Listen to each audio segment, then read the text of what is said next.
আগামী বিধানসভা নির্বাচনকে পাখির চোখ করে প্রচারের রণকৌশল সাজাতে শুরু করেছে তৃণমূল কংগ্রেস। সেই লক্ষ্যে আজ হাওড়া ময়দান সংলগ্ন এলাকায় এক বিশাল জনসভায় যোগ দিলেন তৃণমূল নেত্রী মমতা বন্দ্যোপাধ্যায়, যেখান থেকে কেন্দ্রীয় সরকার এবং বিজেপিকে তীব্র ভাষায় আক্রমণ করেন তিনি।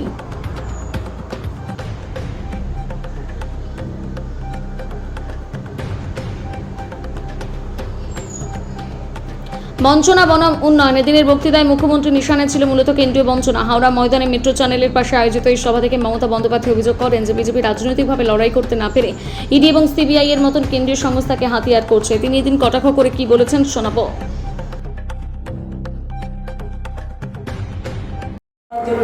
সন্তানদের জন্য, তার সম্পত্তির জন্য এবং তার নিজস্বতা থাকার জন্য, তার ভাষার অসুবিধা থাকার জন্য। এটা মনে রাখবেন, এটা রেকর্ড হয়ে গেছে। এটা এসআইআর এর অত্যাচারের ফল, আগামী দিনও পাবে। তাই আপনাদের বলে রাখি, আমি খুব শর্ট টাইমে কালকে এই মিটিংটা দিয়েছিলাম।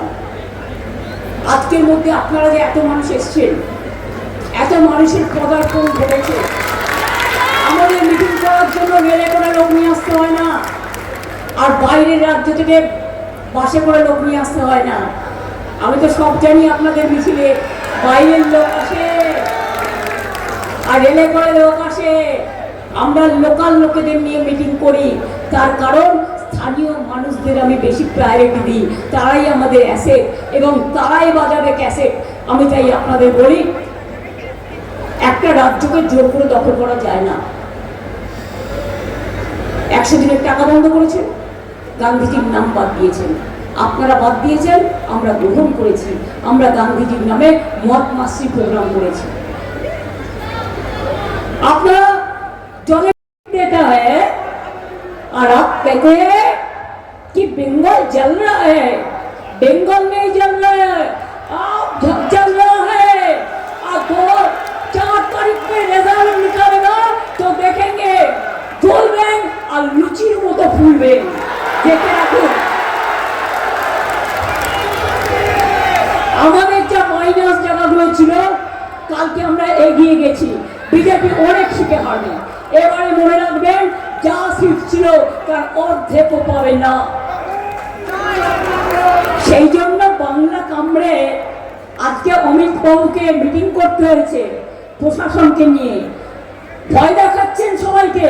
কাকে ভয় দেখাচ্ছেন? 4 তারিখের পরে তোমার দেখা নাই গো, তোমার দেখা নাই, আর কাউকে পাবেন না। কোথায় থাকে এরা? হাওড়ার আমতার কান্দুয়াতে যখন হাত কেটে দেয়, বাংলায় যখন ঝড় জল বৃষ্টি হয়, 100 দিনের টাকা বন্ধ করে দেয়। প্রায় 6 লক্ষ কোটি টাকা আমাদের শোধ করতে হয়েছে আগের সরকারের দেনা। তাছাড়াও 2 লক্ষ কোটি টাকার উপর আমরা কেন্দ্রীয় সরকারের কাছে পাই। কি করেছো তুমি? ওই হাওড়া স্টেশনটা ইন্টারন্যাশনাল স্টেশন আমি করে দিয়ে গিয়েছিলাম।